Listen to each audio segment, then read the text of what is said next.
part of this that cheats. So I did not grow this, obviously. And I also didn't grow the Parmesan cheese that's in the bread that I put in the bread. But I did grow the egg that's in here. And I didn't grow the hemp oil that's in this recipe that I'll put in. But I do know who did. So I don't know if we can count that or not. But yeah, definitely this bread part of this dish, I guess, isn't really grown here apart from the egg. That's about the only ingredient. And I haven't read the list of ingredients or what you're supposed to do on this bread. I'm actually quite an experienced bread maker. And I just had this bread mix given to me, I think. And I thought, well, I may as well use it because normally I make it from scratch. So I'm basically going to make it from scratch as far as the wet ingredients go.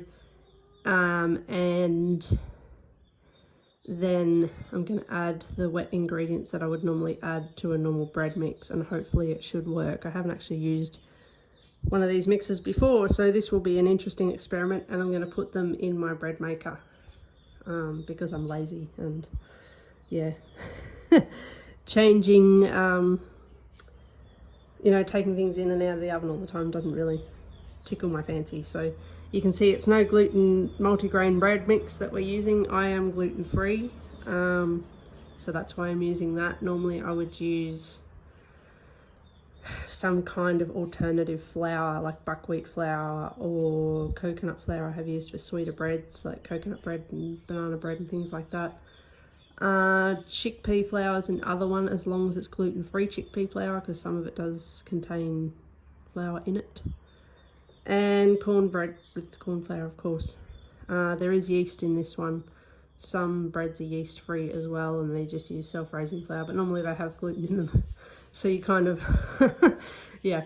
Anyway, this is the gluten-free bread mix that I'm using today, and I won't show too much of the bread making because it's really just putting the ingredients in the bread maker and turning it on, and it will do its thing and make the bread for me in about 3 hours time. So that's kind of takes up the most time that this recipe does, and then the rest of the stuff that's on the bread will be grown here, as far as apart from salt maybe.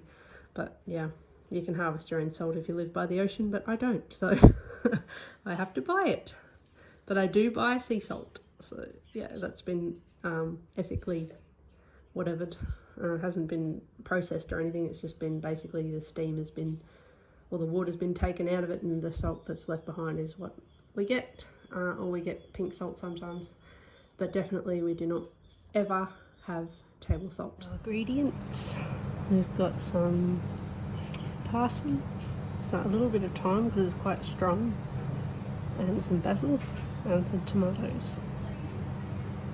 to put on our bread.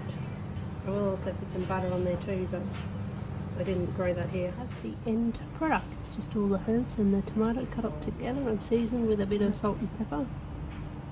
And the bread didn't need buttering, so there's no butter on it. And that's our lunch for today. I made 2 plates up of this, and that's what we'll have right now.